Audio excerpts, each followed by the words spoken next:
Innovation et territoire, c'est plus qu'un podcast, c'est un plaidoyer pour la transformation de nos industries. Dans ce nouvel épisode, je reçois Yann Bourgeaud, directeur de la transformation digitale et cybersécurité chez Schneider Electric. Et puis Laurent Dutoit, chef de service en charge des innovations et standards technologiques du groupe Renault. Ensemble, ils nous partagent des enjeux de la cybersécurité pour la digitalisation de l'industrie. Comment recruter de nouveaux talents formés aux enjeux de la cybersécurité?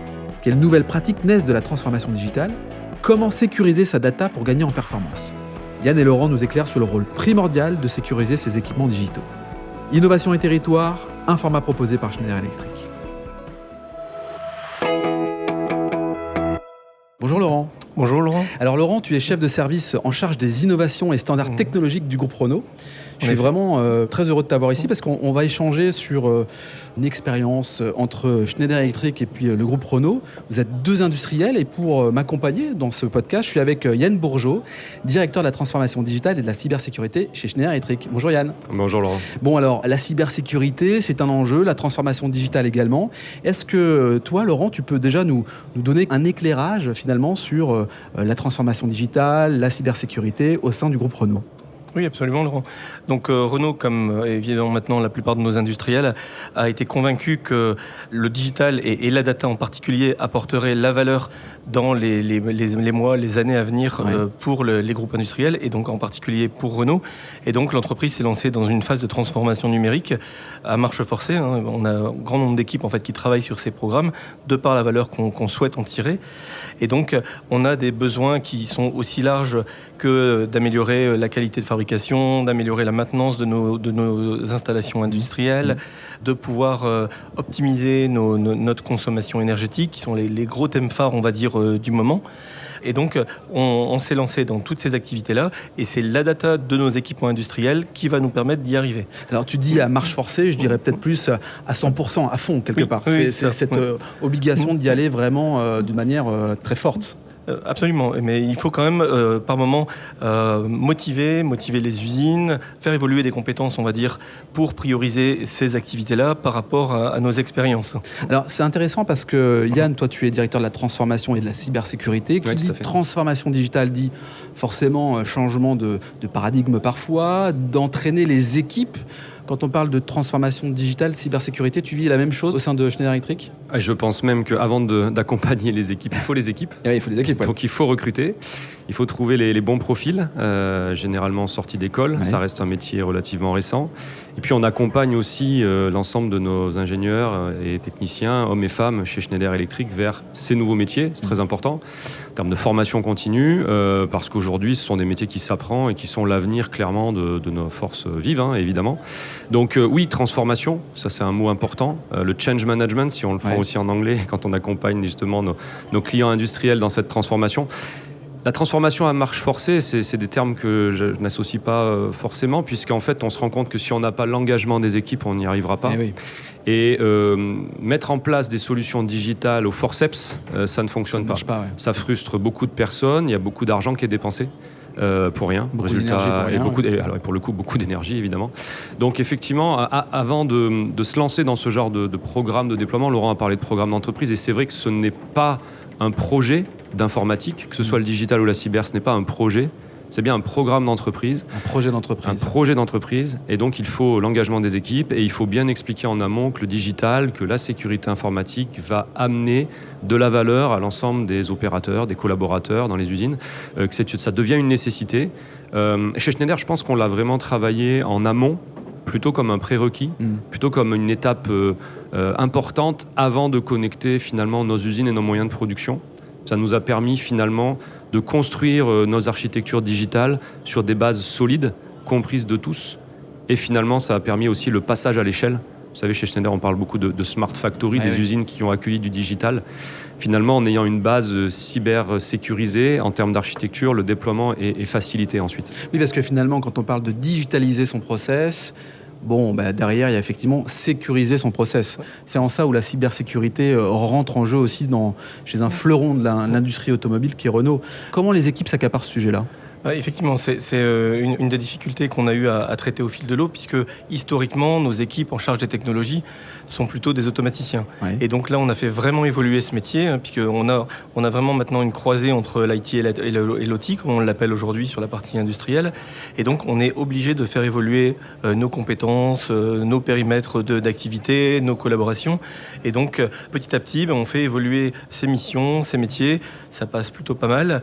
Maintenant, effectivement, ça passe bien avec des jeunes qui ont des compétences qui ont été enseignées dans les écoles.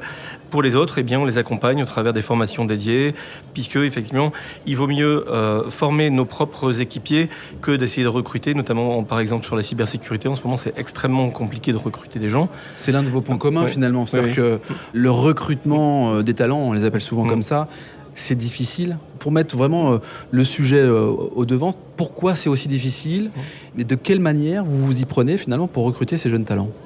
Je pense déjà qu'il y a une instabilité sur le marché du travail, sur ces profils, parce que, et notamment la cyber, on a beaucoup de jeunes qui se voient, entre guillemets, en capacité de passer d'une entreprise à l'autre, puisque les profils s'achètent relativement cher. On appelle ça des mercenaires, souvent. On a d'autres manières de les qualifier. Et je peux comprendre, sans parler d'appât du gain, le côté finalement qu'on est une ressource rare et donc précieuse. Quelque part, finalement, quand on est jeune, on se dit tiens, je vais évoluer de société en société. Beaucoup plus d'ailleurs dans les sociétés dites informatiques ou ESN ou éditeurs de solutions logicielles, d'ailleurs fréquemment non français pour le coup, et avec des contrats assez mirobolants. Donc on a du mal à conserver les talents. Je pense que Renault et Schneider Electric, c'est quand même différent, c'est des identités en tant que telles. Le sentiment d'appartenir à un projet d'entreprise, ce sentiment d'appartenance, il est fort. La puissance de la marque, on a peu de turnover chez Schneider Electric dans ces métiers-là. On arrive à intéresser les collaborateurs. Mais c'est ce que tu disais tout à l'heure. On parle bien là de projet d'entreprise. Oui. Que ce soit chez Schneider Electric ou chez Renault, il y a un projet d'entreprise majeur de faire fonctionner une économie, de défendre en fait une image à l'international. Et j'imagine que ça aussi, ça contribue à attirer les talents. Alors, peut-être pour compléter, ce que je vois surtout aujourd'hui, c'est que Renault comme Schneider, Schneider Electric, on a eu un virage et on a un virage très digital et data. Aujourd'hui, Renault se caractérise aussi comme une tech compagnie qui fournit de la mobilité à ses clients et ce n'est pas un constructeur automobile. Il y a un vrai virage qui a été pris par Luca de Meo, mais Schneider Electric, c'est également la même chose avec Jean-Pascal Tricoire et le virage software avec les acquisitions telles qu'Aveva, etc. Donc aujourd'hui, on est une entreprise de plus en plus digitale qui fournit des logiciels à l'ensemble de ses clients. Et les clients, ce n'est pas nécessairement les clients finaux comme Renault, c'est tout l'écosystème de partenaires avec lequel on travaille. Et donc les profils, même jeunes, se sentent appartenir à ce programme et ce projet d'entreprise. Le fait d'être au bon moment sur des métiers digitaux, quand on rentre chez Schneider, on sait qu'on peut y faire sa carrière, on sait qu'on va avoir des vraies opportunités. Je pense que, pour le coup, les jeunes ont besoin de donner du sens à leur quotidien en termes de job. Et là, réellement, ils savent se projeter chez Schneider en se disant, voilà, je vais pouvoir avoir des missions dans le digital, et donc la cyber, par exemple, c'est indépendant du digital, et je sais me projeter, j'arrive à avoir cette vision et je donne du sens à mon job. Et si je peux compléter, une contrainte complémentaire qu'on a aujourd'hui, nous, chez Renault, c'est que les profils de cybersécurité dédiés à l'industrie n'existent pas. C'est-à-dire qu'aujourd'hui, les personnes que j'ai au sein de mon équipe, on les a formées nous-mêmes. Aujourd'hui, sur le marché, on trouve des ingénieurs en cybersécurité qui ont été formés à l'école, mais sur des problématiques de bureautique, essentiellement. Et on commence seulement maintenant à avoir des solutions dédiées à l'industrie, qu'on appelle OT, et des formations qui commencent à se créer, comme des écoles comme à Lyon, CBS School et autres, qui vont être vraiment dédiées sur l'OT. Mais aujourd'hui, jusqu'à présent, il y avait très très peu de profils disponibles qui ont vraiment cette prise en charge de la partie industrielle et donc des connaissances des automatismes, des architectures, etc. Ce qui est complètement différent avec la bureautique, effectivement. Oui, et puis là, je pense qu'on est tous responsables. C'est-à-dire qu'aujourd'hui, chez Schneider Electric, on a à cœur et sans jeu de mots, avec le hacker, de recruter beaucoup d'alternants. Et donc, dans nos équipes, on accueille beaucoup d'alternants chaque année, donc à Bac plus 2, plus 3, Master 1, Master 2, évidemment. Et on les embarque, et derrière, on a un taux de transformation qui est très élevé, c'est-à-dire qu'on conserve ces alternants, ces jeunes qu'on a formés, on les embauche ensuite. Donc, chaque année, le vivier de ressources, finalement, il augmente aussi parce que Schneider, on fidélise nos alternants et on les embauche ensuite. Donc ça, c'est un point important. Tu signais, Laurent, les écoles dédiées à la cybersécurité, finalement, c'est nouveau, c'est très récent. C'est nouveau.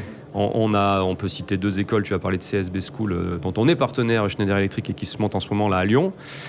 Première rentrée là, en septembre-octobre. Et puis également une autre école, Guardia, qui peut être aussi un peu plus connue pour certains. Ces 2 écoles nous ramènent la même chose. Finalement, pour recruter, c'est difficile.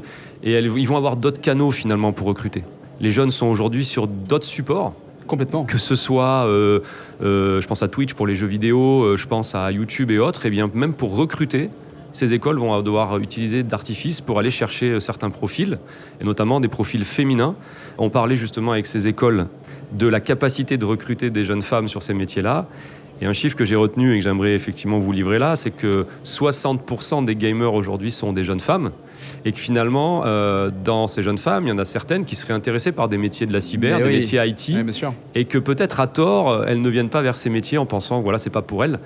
Et aujourd'hui, c'est un canal qu'utilisent justement ces écoles pour recruter. Et donc, on espère qu'on aura demain de plus en plus de femmes dans la cybersécurité. 60% des joueurs en ligne aujourd'hui sont des gameuses, en fait. Très bien. Alors, merci à vous deux, tout ça est très clair. On voit bien qu'effectivement les enjeux de recrutement, de transformation digitale sont clés pour la réussite de vos projets respectifs. Laurent, on est sur des enjeux aussi de nouvelle mobilité. Là, ce sont des enjeux qui sont des enjeux d'aujourd'hui. Comment un groupe comme le groupe Renault s'inscrit dans cette démarche ? Le groupe Renault donc, a développé de nombreux partenariats pour, comme le disait Yann, évoluer vers une entreprise de technologie. Et donc, on a énormément d'activités donc, qui vont être liées à cette transformation numérique. On peut parler du car sharing donc, au travers de notre gamme Mobilize, donc, qui entraîne des vraies évolutions d'usage et donc de solutions techniques associées. On a la fabrication donc, de nos moteurs électriques et des batteries pour lesquelles il y a un développement très important. Qui, en plus de ça, se déroule en France. C'est-à-dire qu'on réindustrialise finalement cette production. Oui, absolument. On va avoir peut-être dans les années à venir de la fabrication de modules d'hydrogène, par exemple, qui vont aussi être une vraie évolution de l'industrie. On a toutes les activités au travers du véhicule connecté ou de véhicule autonome qui, évidemment, est associé à de la sécurisation. Donc, toute cette transformation industrielle du groupe, eh bien, évidemment, nécessite des solutions adaptées, des nouveaux partenariats, tout un écosystème qui va permettre effectivement d'aboutir à ces nouveaux usages. Yann, la vision de Schneider Electric par rapport à ça, quand tu entends Laurent parler, qu'est-ce que ça t'inspire ou comment tu t'inscris dans cette expérience ? Si on prend l'image cybersécurité, là, une photo à l'instant T, chez Schneider Electric, on parle de vision holistique. Ça veut dire réellement qu'on se doit de regarder la cybersécurité sous un angle finalement à 360 degrés, clairement. Donc à la fois nos produits, c'est quand même la première des choses. Aujourd'hui, on est un équipementier, nous vendons des produits à la plupart de nos clients. Ils se doivent d'être sécurisés par design dès la sortie des lignes de fabrication. Donc la première chose, c'est sécuriser nos produits. Ensuite, sécuriser nos usines, puisqu'il y a finalement la malveillance, la négligence, interne comme externe. Donc on se doit d'avoir des usines sécurisées pour être sûr de produire des produits qui soient fiables, bien entendu, mais sûrs aussi en matière de cybersécurité. Et puis ensuite, l'ensemble des femmes et hommes qui interviennent finalement chez les clients à faire des opérations. On a quand même environ 130 000 personnes chez Schneider Electric, à peu près 80 000 employés dans les supply chains, et puis une bonne partie d'employés qui finalement se connectent à des infrastructures, critique ou pas critique, là n'est pas le sujet, mais donc en capacité potentiellement d'amener des vulnérabilités chez les clients. Donc on se doit d'avoir cette approche cyber. D'ailleurs, en interne, on forme nos équipes et on délivre des badges et des labels cybersécurité pour être sûr que les employés aient bien suivi l'ensemble des formations. Et fort de cette expérience, depuis quelques années, on a monté finalement et développé une équipe interne pour accompagner les industriels dans cette cybersécurité, sous l'angle consulting et puis également projet de déploiement de solutions digitales. Et on est fiers d'accompagner aujourd'hui Renault sur ces sujets. Très bien. Merci à tous les deux. Merci d'avoir participé au podcast Industrie du futur depuis le Global Industrie, un format proposé par Schneider Electric. Merci. Merci beaucoup. Si cet épisode vous donne envie d'aller plus loin, c'est l'occasion d'en parler à Antoine Chart, directeur national des ventes. Bonjour Antoine. Bonjour Laurent. Antoine, peux-tu nous dire comment passer de l'idée aux actes lorsque l'on veut se transformer ? Laurent, c'est très simple. Les sujets de transformation digitale, de décarbonation et d'électrification sont au cœur de la stratégie Schneider Electric. Et comme on a pu l'entendre dans ce podcast, l'ambition de Schneider Electric est d'accompagner les entreprises du territoire sur ces enjeux de transformation. Pour entrer en contact avec nous, rien de plus simple, le site internet www.se.com ou mon profil LinkedIn où je me ferai un plaisir de vous répondre. C'est très simple. Merci Antoine. Merci Laurent.